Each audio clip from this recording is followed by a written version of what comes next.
మాజీ మంత్రి జోగి రమేష్ నివాసానికి మరి కాసేపట్లో మాజీ ముఖ్యమంత్రి వైఎస్ జగన్మోహన్ రెడ్డి రాబోతున్నారు. అయితే వైఎస్ జగన్మోహన్ రెడ్డి పర్యటనకు సంబంధించి చివరి నిమిషంలో పోలీసులు ఆంక్షలు విధించిన రూట్ మార్చడం, మరొక వైపు ఇక్కడికి వస్తున్న వాళ్ళందరినీ కూడా అడ్డుకునేటువంటి ప్రయత్నం చేస్తూ ఉన్నారు. దీని పట్ల వైఎస్ఆర్ కాంగ్రెస్ పార్టీ నేతలంతా కూడా ఆగ్రహం వ్యక్తం చేస్తూ ఉన్నారు. మనతో పాటు మాజీ ఎమ్మెల్యే మొండితోక జగన్మోహన్ రావు ఉన్నారు. సార్, ఇవాళ జగన్మోహన్ రెడ్డి గారి పర్యటన దాదాపు 2 రోజుల కిందటే ఖరారైంది. మీరు రూట్ మ్యాప్ కూడా ఇచ్చారు. ఆయన లాస్ట్ మినిట్లో ఈ మార్పులు చేస్తూ ఉన్నారు, రూట్ మార్చారు. ఇంకొక వైపు బయట నుండి వస్తున్న వాళ్ళు ఎవరిని కూడా రానివ్వనటువంటి పరిస్థితి. ఎలాంటి పరిస్థితి ఉంది ఇక్కడికి పరిస్థితి?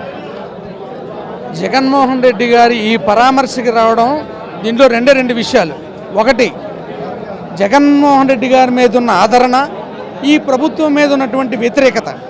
ఈ ప్రభుత్వం చేసిన తప్పులు, వ్యవస్థాగతంగా చేసినటువంటి తప్పులు ప్రజలంతా గమనించారు కాబట్టి ఈవేళ జగన్మోహన్ రెడ్డి గారితో ప్రయాణం చేయడానికి వస్తున్నారు. వాళ్ళు చేసిన దురాగతాలు ఎండగడుతున్నాం కాబట్టి వస్తున్నారు. కాబట్టి దీన్ని ఎట్లయినా ఆపాలని తప్పుల మీద తప్పులు చేస్తున్నారు. ఎందుకంటే ఖరారైన ఇప్పుడు వాళ్ళు ఏం చెప్తున్నారు, మేము ప్రజలను నిలవరించలేమని చెప్తున్నారు. నిన్న 5-6 గంటలైంది యాత్ర. ఎవరికన్నా ఇబ్బంది కలిగిందా? ఎవరికి ఇబ్బంది కలగలేదు కదా. వీళ్ళు కూడా అలాగే చేస్తారు. మేము చట్టాన్ని వ్యతిరేకించేవాళ్ళం కాదు. మీరు చట్టాన్ని ఉల్లంఘిస్తున్నారు, రాజ్యాంగాన్ని ఉల్లంఘిస్తున్నారు, మీ సొంత రాజ్యాంగాన్ని అమలుపరుస్తున్నారు. కాబట్టే పోలీసుల దగ్గరుండి రాంబాబు గారి మీద, జోగి గారి మీద దాడి చేయించారు. అదే పోలీసులు ఇవాళ నిస్సిగ్గుగా మేము ట్రాఫిక్ని ఆపలేము అని చెప్పి, మేము కంట్రోల్ చేయలేమని చెప్పి వీళ్ళ దారి మళ్లించారంటే దీన్ని ఎట్లా తీసుకోవాలా? ఇంతకన్నా వేరేగా తీసుకోగలమా? మీరు దగ్గరుండి దాడి చేయించిన వాళ్ళు అభిమానంతో వచ్చిన వాళ్ళని ఆపడం ఏంటి, డైవర్ట్ చేయడం ఏంటి? ఎందుకు చేస్తున్నారంటే ప్రభుత్వం భయపడతాను, వణికిపోతాను. చేసిన తప్పుల మీద తప్పులు చేస్తూ ఈవేళ దారి మళ్ళిస్తే ప్రజలు రారా? ఎంత దూరం ఇక్కడికి వస్తారు ప్రజలు. ఎందుకు ఇలాంటివన్నీ? మీరు చేసిన తప్పుల మీద తప్పులు చేస్తున్నారు. దీనికి ఖచ్చితంగా మీరు చెల్లించుకోవాల్సిందే. ఇప్పటికే సోమవారం లడ్డు మీద మాట్లాడారు, అది వినటానికి అందరూ చెవులు మూసుకుంటున్నారు. అలాంటిది మీరు మాట్లాడుతున్నారు. దేశం మొత్తం అట్రాక్ట్ అయింది. 2 మాజీ మంత్రుల మీద పోలీసుల దగ్గరుండి దాడి చేయించి ఈవేళ వైఎస్ఆర్సీపీ వాళ్ళని ఆపాలి, అడ్డుకట్ట వేయాలనో ఇది నిజంగా ఎంత తెలివి తక్కువదనమో క్లియర్గా అర్థమవుతుంది.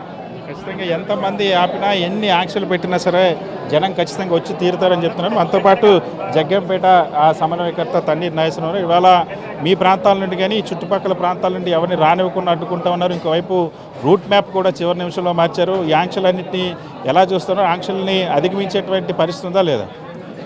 2 రోజుల క్రితమే మాజీ మంత్రివర్యులు జోగి రమేష్ గారి యొక్క కుటుంబాన్ని పరామర్శించాలి అని చెప్పి జగన్మోహన్ రెడ్డి గారి యొక్క ప్రోగ్రామ్ షెడ్యూల్ ఇవ్వడం జరిగింది. అది కనకదుర్గమ్మ వారధి మీదుగా, మరి బస్టాండ్ మీదుగా, భవానీపురం ఫ్లైఓవర్ మీదుగా మరి జోగి రమేష్ గారి ఇంటికి ఇబ్రహీంపట్నం ఇస్తే, గుంటూరులో జరిగిన ప్రోగ్రాంకి ఉలిక్కిపడ్డటువంటి కూటమి ప్రభుత్వం, చంద్రబాబు నాయుడు, పవన్ కళ్యాణ్, నిన్న లోకేష్ మీటింగ్ పెట్టి గుంటూరులో ఇంతమంది జనాభా రావడం ఏంటి, సుమారుగా 50,000 మంది జనాభా గుంటూరు పట్టణంలో జగన్మోహన్ రెడ్డి గారి యొక్క ర్యాలీలో పాల్గొనడం జరిగింది. ఎక్కడ కూడా ఎవరు తరలించిన దాఖలాలు కూడా లేవు. స్వచ్ఛందంగా వచ్చిన ప్రజానీకం మరి అంబటి రాంబాబు గారి యొక్క కుటుంబానికి మేము అండగా ఉంటామని చెప్పి, జగన్మోహన్ రెడ్డి గారితో మేము ఉంటామని చెప్పి ఆ రోజున వచ్చిన జనప్రపంచనాన్ని చూసి అవాక్కైనటువంటి కూటమి ప్రభుత్వం ఇవాళ విజయవాడలో కూడా విపరీతంగా సక్సెస్ అయ్యే అవకాశం ఉంది. కాబట్టి ఎట్టి పరిస్థితుల్లో కూడా విజయవాడ సిటీలోకి రానివ్వకూడదు. జగన్మోహన్ రెడ్డి గారు ఆనవాళ్ళు అక్కడ కనబడటానికి వీలు లేదు, విపరీతంగా జనం వస్తారనే ఉద్దేశంతోనే మరి వారు మార్చి దాన్ని మరి ఇప్పుడు ఇలా వెస్ట్ బైపాస్ రోడ్డు అంటే ఎటువంటి జనం లేని రోడ్డు, ఎటువంటి ఊళ్ళు లేని రోడ్డు, దాన్ని ఎంపిక చేసుకొని ఆ మార్గంలో నుంచే మీరు రండి అని చెప్పి ఈ ఏదైతే జగన్మోహన్ రెడ్డి గారి యొక్క కార్యక్రమం ఉందో దీన్ని బలహీనపరచాలనే ఉద్దేశంతోనే చేశారు. కానీ ఇవాళ జనం అంటే జగన్ అంటే జనం. ఈ రోజున దేశవ్యాప్తంగా చూస్తే ప్రజాస్వామ్య వ్యవస్థలో అత్యధికంగా ప్రజలను ఆకర్షించగలిగే సమ్మోహనుడు జగన్మోహనుడు అని చెప్పి ఈ సందర్భంగా మేము తెలియజేస్తా ఉన్నాం. జగన్మోహన్ రెడ్డి గారి యొక్క రాకని ఉద్దేశించి వస్తున్న వాళ్ళని ఇవాళ నోటీసులు ఇస్తూ ఉన్నారు. నిన్న జగ్గైపేటలో మాకు పోలీసులు వచ్చి మీరు ఎటువంటి ర్యాలీలు పెట్టడానికి వీల్లేదు, కార్ల ర్యాలీలు పెట్టడానికి వీల్లేదు, బైకుల ర్యాలీ పెట్టడానికి వీల్లేదు, మీరు ఎవరు కూడా మరి పర్మిషన్ లేదు, ఇబ్రహీంపట్నం వెళ్తే కేసులు పెడతామని చెప్పి మరి మాకు స్వయంగా నోటీసులు మరి పోలీసులు ఇవ్వడం జరిగింది. అంతేకాదు మండల పార్టీ అధ్యక్షులతో సహా అందరికీ కూడా మరి ఈ విధంగా నోటీసులు ఇచ్చి మీరెవరు వెళ్ళడానికి వీల్లేదని చెప్పి భయోత్పాతాలు సృష్టించి తప్పుడు కేసులు పెడతాం మీ మీద అని చెప్పి బెదిరించడం జరిగింది. దీనివల్ల ఏదేమైనా దీనివల్ల కొద్ది గొప్ప ఏదైనా ఎవరినైనా ఒక్కళ్ళిద్దరిని భయపెట్టగలుగుతారేమో కానీ ఈ వచ్చే ప్రపంచనాన్ని, ఈ జనాల్ని, ఈ ఉప్పెన్ని మాత్రం ఎవరు కూడా ఆపలేరని చెప్పి సందర్భంగా తెలియజేస్తూ ఇవాళ జరిగే మీటింగు ఏదైతే జగన్మోహన్ రెడ్డి గారి ఓదార్పు కార్యక్రమం ఉందో జోగి రమేష్ గారి ఇంటికి, ఇది గుంటూరు కన్నా కూడా విజయవంతం అవుతుందని చెప్పి ఈ సందర్భంగా తెలియజేస్తా ఉన్నాం.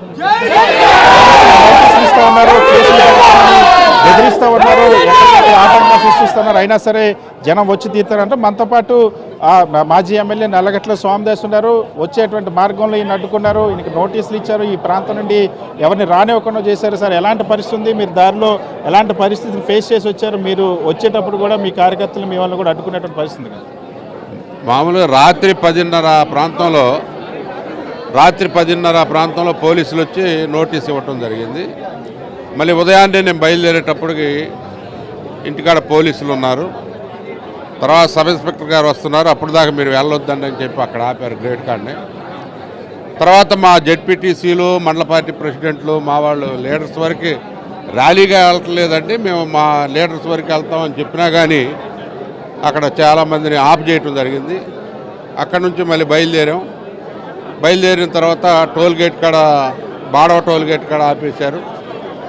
మేము వచ్చేసరికి మా విసనపేట జెడ్పీటీసీ వీళ్ళంతా కూడా అక్కడ జమ అయి ఉన్నారు. వాళ్ళందరూ కూడా మరి ఏకొండూరు జెడ్పీటీసీని వాళ్ళందరూ కూడా అడుగడుగునా అంకెలు ఎక్కడ చూసినా ఎక్కడ పడితే అక్కడ ఆపేస్తున్నారు. ఇది చాలా దుర్మార్గమైనటువంటి విషయం.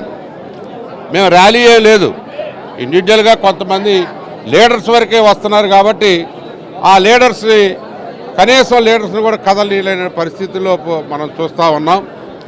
అక్కడ నుంచి మళ్ళీ మైలవరం లక్కిరెడ్డి బాలరెడ్డి కాలేజీ కాడ ఎన్ని చోట్లంటే ఎక్కడ చూసినా వీళ్ళు బ్రేక్ చేస్తూ ఉన్నారు. ఈ బ్రేకింగ్లు కూడా మీరు ఎంతమంది అడ్డుకున్నా కానీ పోలీసులు ఎంత నిర్బంధకాండ, మీరు నిర్బంధంగా మా నాయకుల్ని రానివ్వకోకుండా అడ్డు బారికేడ్లు పెట్టి మీరు ఆపినా కానీ జనప్రపంచం ఆగదు. చెట్లంట, పుట్లంట, తోటలంట, దారులు, సందుల్లో, గొంతుల్లో పడి మోటార్ బైకుల మీద పాదయాత్రగా వచ్చేటటువంటి ప్రపంచాన్ని ఎవరు కూడా ఆపలేరని చెప్పి తెలియజేసుకుంటా ఉన్నాను. జగనన్న అంటే జనం, జనం అంటే జగనన్న మరి ప్రపంచనాన్ని ఈరోజు మీరు చూస్తారు. ఆయన బయలుదేరారు, రాబోతున్నారు. ఆ ప్రపంచం మొత్తం కూడా ఈ ఇబ్రహీంపట్నం మొత్తం కూడా ఈ దారి మొత్తం కూడా జనప్రపంచంతో నిండిపోద్దని చెప్పి తెలియజేసుకుంటారు. మీరు ఎన్ని అడ్డంకులు సృష్టించినా జగనన్న, జనంతో ఉన్నటువంటి సంబంధం, జనంతో జగనన్నకు ఉన్నటువంటి అనుబంధాన్ని ఎవరు ఆపలేరు. ఆయన అంటేనే ఒక ప్రత్యేకమైనటువంటి ఆకర్షణ, జనాకర్షణ కలిగినటువంటి నాయకుడు, భారతదేశంలో అత్యధిక జనాదరణ కలిగినటువంటి నాయకుడు జగనన్న అని చెప్పి తెలియజేసుకుంటా ఉన్నాం. మీరెవరు ఎన్ని అడ్డంకులు సృష్టించినా, ఎన్ని నిర్బంధాలు పెట్టినా జనాన్ని ఆపలేరని చెప్పి తెలియజేసుకుంటా ఉన్నాం. సరే వాటన్నిటిని అధిగమిస్తూ ఇక్కడికి వచ్చి చేరబోతా ఉన్నారు. జనాలంతా కూడా వేల సంఖ్యలో రాబోతున్నారు చెప్తున్నారు. మనతో పాటు వరకుటి అశోక్ బాబు ఉన్నారు.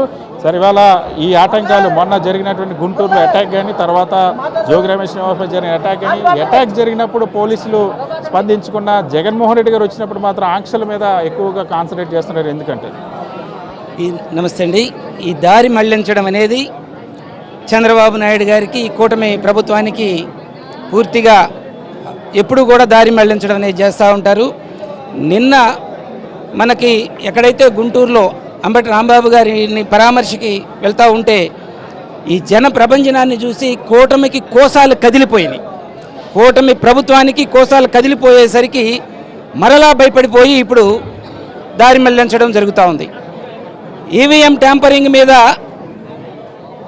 ప్రభుత్వం ఏర్పడిందనేటువంటి దాని మీద దాన్ని డైవర్ట్ చేయడానికి లడ్డు వివాదం తీసుకొని వచ్చారు. వెంకటేశ్వర స్వామి గారు లడ్డు వివాదం దారి మళ్లించారు విషయాన్ని. లడ్డు వివాదం ఇప్పుడు ఏదైతే అందులో కొవ్వు కలవలేదని చెప్పేసి తెలిసిందో మళ్ళీ దారి మళ్లించడానికి దాడులు చేశారు. మాజీ మినిస్టర్ల మీద, అంబటి రాంబాబు గారి మీద అయితేనేమి, జోగి రమేష్ గారి మీద అయితేనేమి. మరలా ఈ దాడి ఇది దేశం అంతా తెలిసిపోయింది, అవమానపడిపోయిందని చెప్పేసి మళ్ళీ దారి మళ్లించడానికి మరలా లడ్డు మీదకు తీసుకొని వచ్చారు. ఇప్పుడు అంటే ఈ దారి మళ్లించడం, జగన్మోహన్ రెడ్డి గారిని దారి మళ్లించినంత మాత్రాన ఈ రాష్ట్రంలో ఉండేటువంటి జగన్మోహన్ రెడ్డి గారి అభిమానులు నువ్వు కారులాపు, మోటార్ సైకిల్ లాపు, నువ్వేమైనా చెయ్యి, నీ కంచెలు దూకి మరీ ఇక్కడికి వస్తారు, జగన్మోహన్ రెడ్డి గారితో నడుస్తారని చెప్పేసి చెప్తా ఉన్నాం. చంద్రబాబు నాయుడు గారు ఈ రకంగా ఈ కూటమి సభ్యులందరూ కూడా నిన్న కలిసి ఒక ప్రెస్ మీట్ పెట్టారు. ఆ ప్రెస్ మీట్లో ఏం తేల్చారు? జగన్మోహన్ రెడ్డి గారు ఏమన్నా లడ్లు కలిపి ఏమన్నా చేస్తారా? ఆయన చేయరు, ఆయన కలపలేదు. అది కలిపింది మా ప్రభుత్వంలోనే ఈ కల్తీ లడ్లు కలిపామనేది వాళ్ళు క్లియర్గా ఒప్పుకున్నారని చెప్పేసి చెప్తా ఉన్నాం. తొందరలో ఈ లడ్డు వివాదం, ఈ మాజీ మినిస్టర్ల మీద అయితేనేమి, వైఎస్ఆర్ కాంగ్రెస్ పార్టీ నాయకుల మీద అయితేనేమి ఈ దాడులన్నీ కూడా కేంద్ర ప్రభుత్వాన్ని నిలదీసేటువంటి కార్యక్రమం తీసుకుంటాం. ఢిల్లీలోనే ఈ లడ్డు వివాదాన్ని, ఈ దాడుల మీద కూడా అక్కడే తేల్చుకుంటామని చెప్పేసి చెప్తా ఉన్నాం. ఖచ్చితంగా జాతీయ స్థాయికి ఈ దాడుల్ని, అరాచక విషయాన్ని తీసుకెళ్తానని చెప్తా ఉన్నారు. మనతో పాటు కాకుమాన్ రాజశేఖర్ ఉన్నారు. ఇవాళ ఈ దాడులు వరుసగా జరిగినటువంటి పరిస్థితి. ఇంకొక వైపు జగన్మోహన్ రెడ్డి ఇప్పుడు ఆ బాధితుల కుటుంబానికి వెళ్ళి పరామర్శకు వెళ్తే పోలీసులు ఆంక్షలు చూస్తున్నాం. మన గుంటూరులో ఆంక్షలు పెట్టారు. మళ్ళీ వాళ్ళ ఏకంగా రూటే మార్చుకోమని చెప్పారు. రూటు మార్చిన తర్వాత కూడా వచ్చిన వాళ్ళు కూడా అడ్డుకునేటువంటి ప్రయత్నం చేస్తున్న పరిస్థితి. ఈరోజు కూటమి నాయకులకు గుంటూరులో జగన్మోహన్ రెడ్డి గారి పర్యటన చూసిన తర్వాత లక్షలాదిగా వచ్చినటువంటి జనాన్ని చూసి ఈ కూటమి నేతలకు వెన్నులో వణుకు పుట్టింది. ఈ గత 3 రోజులు నిద్రలేని రాత్రులు గడిపి వాళ్ళు చివరికి జగన్మోహన్ రెడ్డి గారి యాత్రని ఏ విధంగా అయినా సరే మన ఇక్కడ జోగి రమేష్ గారిని కలుసుకునేటువంటి సందర్భాలను అటకాయించాలని ఒక నిర్ణయం తీసుకున్నారు.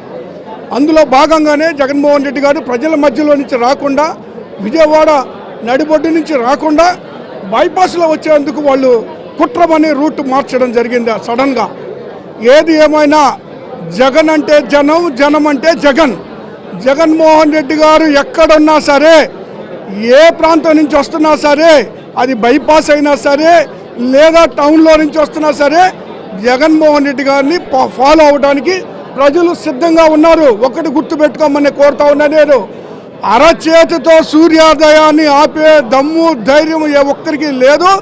ఈరోజు జగన్మోహన్ రెడ్డి గారి యొక్క సత్తా ఏందో, లేదా వైఎస్ఆర్ కాంగ్రెస్ పార్టీ నాయకులు, కార్యకర్తల యొక్క సత్తా ఏంటో మరొకసారి ఈ కూటమి నాయకులు చూస్తారు. జరుగుతున్నటువంటి అనేక పరిణామాల్ని ఈరోజు రాష్ట్ర ప్రభుత్వం అడ్డగోలుగా మరి వాళ్ళు చేస్తున్నటువంటి అవినీతి కార్యక్రమాలను బట్టబయలు చేస్తూ ఉంటే నాయకులను అరెస్ట్ చేస్తారా? ఇళ్ల మీద బాంబులు వేస్తారా? ఎన్ని ఇళ్ల మీద వేస్తారు? ఎంతమంది మీద బాంబులు వేస్తారు? ఎంతమంది మీద దాడులు చేస్తారు? ఎంతమంది మీద అక్రమ కేసులు పెడతారు? ఎంతమందిని జైళ్ళకి పంపుతారు? అది కూడా మేము చూస్తాము. అన్ని రోజులు ఒకలాగే ఉండవు, రోజులు మారుతూ ఉంటాయి. అది మాత్రం గుర్తుపెట్టుకోండి. 29 ఎన్నికల తర్వాత మీరు ఎక్కడ ఉండాలో, ఎక్కడికి పోతారో ఇప్పుడే నిర్ణయించుకోండి. మీరు ఎక్కడికి పోయినా సరే, కలుగుల్లో దాక్కున్నా, బంకర్లో దాక్కున్నా, ఏ ఒక్కరిని వదిలిపెట్టాం, జుట్టు పట్టుకొని లాక్కొచ్చి నడి రోడ్డు మీద నిలబడతాం. ఈ విషయాన్ని గుర్తుపెట్టుకోవాలి కోరుతా ఉన్నా. ఈరోజు జగన్మోహన్ రెడ్డి గారి పర్యటనని అడ్డుకోవడం కేవలం ప్రజలకి ఇబ్బంది కలుగుతుంది, ప్రజలకి మరి అసౌకర్యంగా ఉంటుంది, అందుకొరకు మేము మార్చామని మాట్లాడుతూ ఉన్నారు. నేను ఒకటే అడుగుతున్నా, స్కిల్ డెవలప్మెంట్ స్కామ్లో 371 కోట్లు దోపిడీ చేసి చంద్రబాబు నాయుడు అడ్డంగా దొరికిపోయి రాజమండ్రి జైల్లో ఉంటే, కేవలం 3 గంటల ప్రయాణం రాజమండ్రి నుంచి విజయవాడకు వచ్చేటువంటి వెసులుబాటు ఉన్నటువంటి దారి మార్గంలో 16 గంటలు ప్రయాణం చేసినప్పుడు మరి ప్రజలకు అసౌకర్యం కలగలేదా? మనం ఏ రోజున ప్రభుత్వం ఉన్నాం కదా, వైఎస్ఆర్ కాంగ్రెస్ పార్టీ అధికారంలో ఉంది కదా, జగన్మోహన్ రెడ్డి గారు ఏమైనా అడ్డు చెప్పారా? లేదంటే మా నాయకులు ఎక్కడన్నా అడ్డుకున్నారా? లేదా పోలీసులు ఎక్కడన్నా అడ్డుకున్నారా? 16 గంటలు హైవేని, నేషనల్ హైవేని మరి ఆయన బ్లాక్ చేసినటువంటి పరిస్థితుల్లో మర్చిపోయాం. గుర్తుపెట్టుకోండి, మళ్ళీ గుర్తుపెట్టుకోవాలా. మళ్ళీ ఇదే రోజులు వైఎస్ఆర్ కాంగ్రెస్ పార్టీ 29 ఎన్నికల్లో గెలుస్తుంది. ఆ రోజు మీ గతేందో ఒక్కసారి ఆలోచించుకోమని నేను చెప్తా ఉన్నా. ఎన్ని ఆటంకాలు సృష్టించినా సరే, పోలీసులు ఎన్ని ఆంక్షలు పెట్టినా సరే, ఎన్ని కేసులు పెడతామని బెదిరించినా, ఎంతమంది నాయకులకి నోటీసులు ఇచ్చినా సరే జగన్మోహన్ రెడ్డి పర్యటనలో జనాన్ని ఆపడం అన్నది మీ తరం కాదని చెప్తా ఉన్నారు. కేవలం గుంటూరులో భారీ జనసందోహం వచ్చిన తర్వాత అసూయతోనే, అక్కసుతో ఎన్నిలో వణుకు పుట్టి ఈరోజు ఈ పర్యటనని ఆంక్షలు విధిస్తూ ఉన్నారని చెప్పి వైఎస్ఆర్ కాంగ్రెస్ పార్టీ నేతలంతా మండిపడుతున్నారు. వీడియోని శివతో సతీష్, సాక్షి టీవీ, ఇబ్రహీంపట్నం.